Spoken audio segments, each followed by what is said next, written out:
Hey guys, welcome back to We Watch Movie. I'm Mike. I'm Jay. And we decided, you know what? There's a bunch of Halloween comic books out there. That have some new, original, crazy-ass stories that we've never talked about before. So we're going to go comic book by comic book, starting with Chaos Comics. Back in 2000, they released Halloween #1. Collector's item classics. So break out your decoder ring and get your nerdy underwear on. We're going to get geeky with you right now.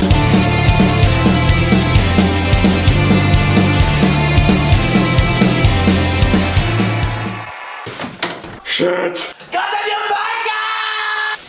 Digs deeper into the movies than you've ever seen someone dig into the Charmin roll. Ooh. I don't know what I'm talking That's about. diarrhea.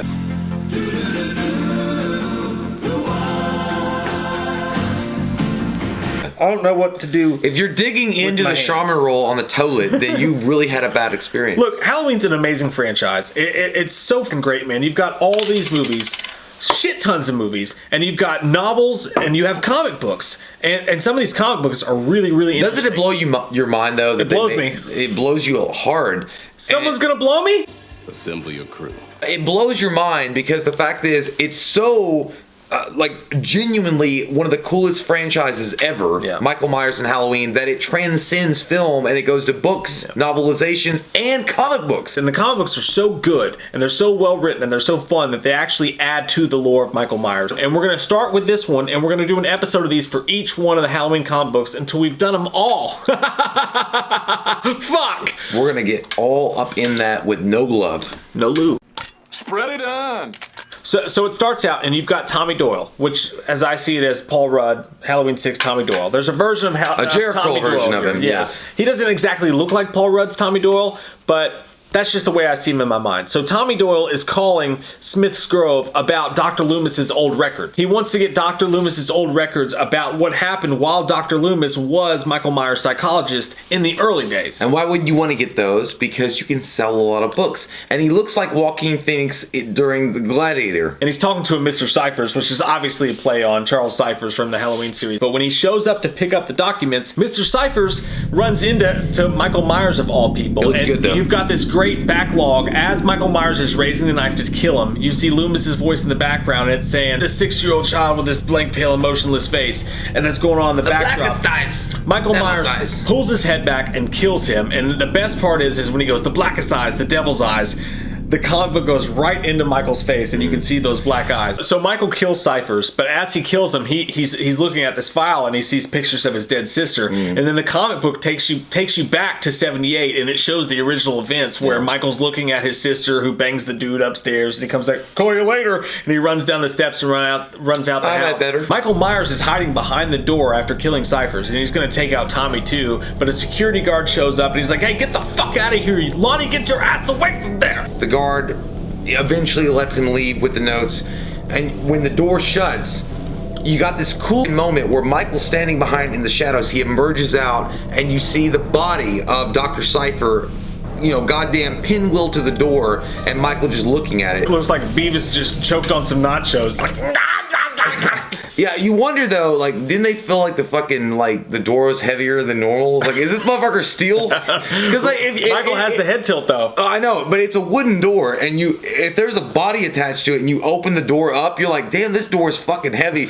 And if you flapped it, bitch, it's a comic book. Something would be like, you're like, oh, something's on the other side. So we go to Tommy Doyle's house in Haddonfield 3 hours later, and Tommy's he's sitting in he's a writer. He's sitting in his room with his coffee and with his Jack Daniels, and he's reading through the files. This reminds me of H6. Yeah, and it's like the obsessive stuff. And it's right before Halloween night that he's doing all this, and he's reading through the files. And Dr. Loomis says, "I'll never forget my first session with Michael. They were right. It seemed there was nothing left of the boy." He goes through his whole thing about where Loomis was trying to talk the guy who ran Smith's Grove, Dr. Carpenter. John Carpenter, I think that was a homage. And he's trying to tell him, look, we need to do something special with this kid. He shouldn't be here. And Dr. Carpenter's like, "No, fuck that. He's a patient here. Go, whatever." I think it's really interesting to focus on the attitude that Dr. Loomis had in the beginning of the comic book versus how it ends later on in the comic book, because what you get is that Loomis did care about Michael. Dr. Loomis was saying to him, "I can help this kid, but this environment is not conducive to an environment that I can actually do my job as a psychologist and reach Michael. Because basically what you're saying is that this traumatic night that happened in 1978, he's nothing more than a killer, and you're going to throw him into a juvie hole, basically, inside Smith's Grove with other killers that are unredeemable. And so he's fighting for Michael in this instance by saying that he's just a kid, he's a 6-year-old kid, he didn't know what he was doing, and we need a different environment to reach him. And Dr. Carpenter's like, well, you're a dumbass. He resigns himself to be like, well, I gotta work with what I got. Yeah. I gotta work with what I have to work with, and we go from there. So they put him in this home with these other boys, and one of the kids also killed his sister in his trouble. One of the kids is like an obsessive eater. He's like a big fat kid that they call Donut, who just obsessively eats. Another one of the kids is obsessed with religion and the Bible and is constantly being creepy and quoting the Bible. And another kid is just a straight psychopath who reminds me of the guy who looks like Philip Rivers in Friday the 13th 5, when he's just like chopping the wood and he's just crazy. He does a little bit, yeah. But they put Michael in this home with all these other boys, and they start fucking with him, obviously. But when they start fucking with Michael, Michael retaliates, and these kids end up dying in horrendous ways. This is a tie into the novel, the original novel that was written for Halloween way back in the day. And that novel, when they talked about Loomis and Myers and how he was trying to care for him, they do a lot of the same stuff there. Whereas when someone would mess with Michael, or even if they didn't, they would end up dying in mysterious ways. And even though Michael could never have the deaths pinned to him, even if he wasn't in the same room, whenever someone would say something snarky to Michael, like, hey, bitch, you ate my Snickers bar. What? That kid would end up dead. It felt like more of an Omen. You know, like the Omen movie? Like, Michael is touched by an evil force that we can't explain. Well, the first kid, he rips his eye out using a crayon. And then that motherfucker was magenta. Another kid, the kid who talks about the Bible so much, ends up committing suicide by choking on his own tongue. You see, in my opinion, the slow, maddening realization of Dr. Loomis when he accepts the fact that Michael is purely evil. He is the devil. There is something about him that you can't explain away with science, and I can't psychoanalyze him and figure out what's wrong with him, except for one part, which is interesting, when he does give Michael a sheet of paper and asks him to draw what he feels, and he draws a picture of his mother, his father, and him standing over the corpse of his dead sister. Michael holding the knife. Yeah, so that leads Loomis to believe that this is not, he's insane. He consciously knew what he was doing,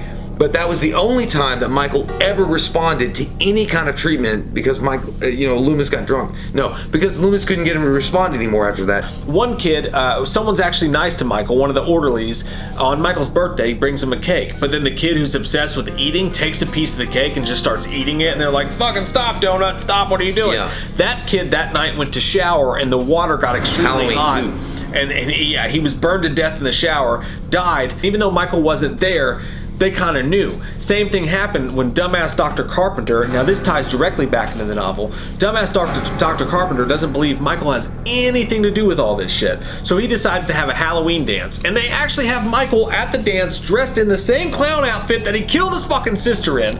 And this one girl's like, haha, you stand over there, you fucking weirdo. Next thing you know, that girl's bobbing apples, the lights go out, when the lights come back on, the girl's dead.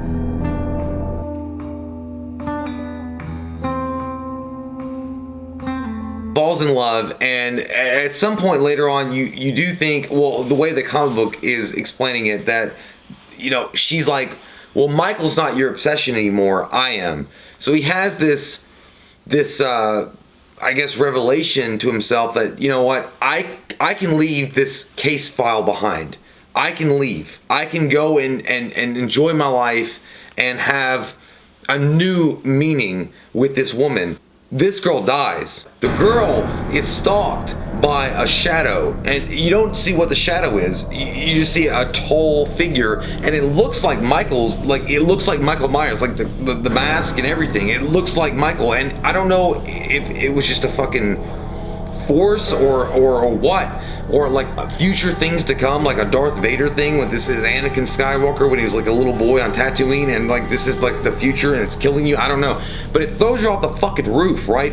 And then Loomis finds the body with her head twisted all the way back around and completely fucked up. Why didn't someone tell me my ass was so big? And then he dedicates his life at that point. He says there's no escaping Michael Myers. But I'm not going to help Michael Myers. He was like, my job is not to help him, but it's to become a guardian between him and the rest of the world. Loomis decides that my job, my sole purpose here on this earth is to stop Michael from hurting anybody else. So I'm going to make sure he goes to whatever security he needs to go to, that he never does this again, and I'm going to dedicate my whole life to it, which is an interesting insight into how Loomis becomes so obsessed with Michael. And again, you're looking at all this through Tommy Doyle reading Loomis's case files.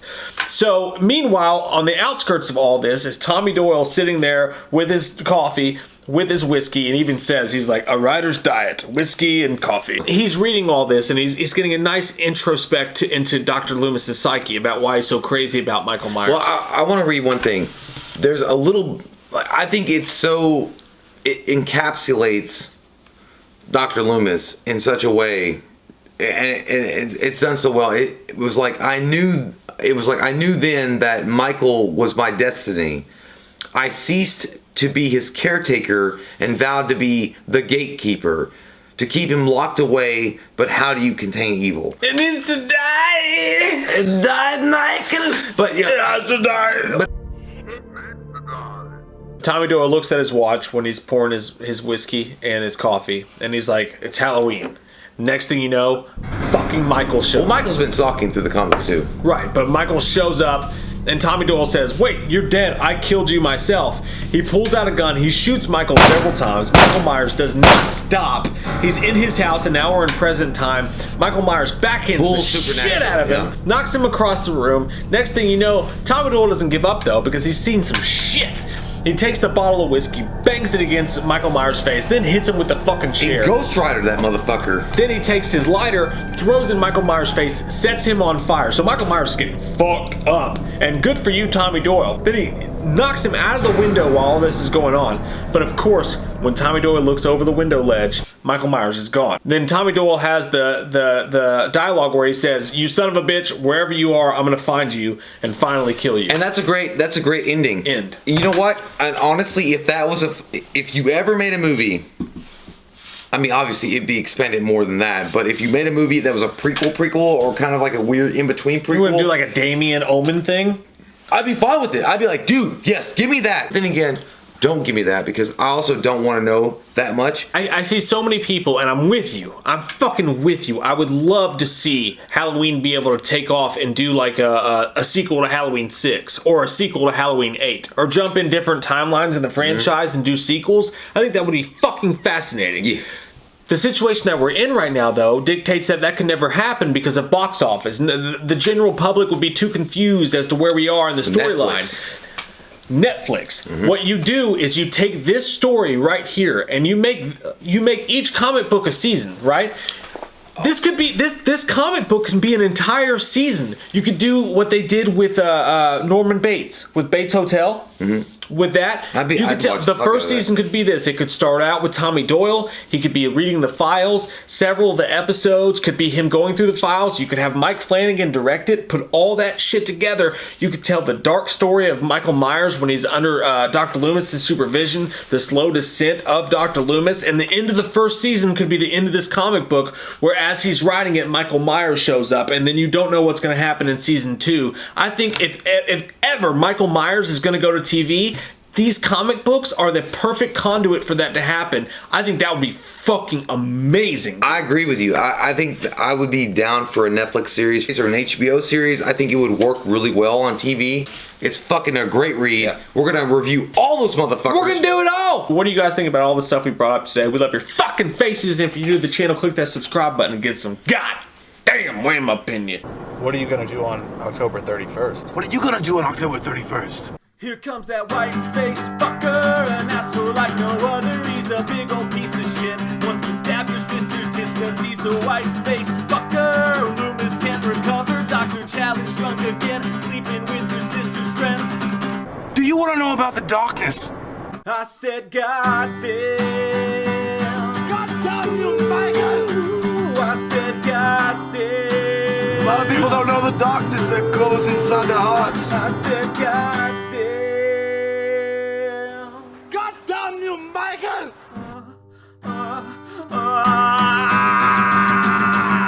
What are you gonna do on October 31st?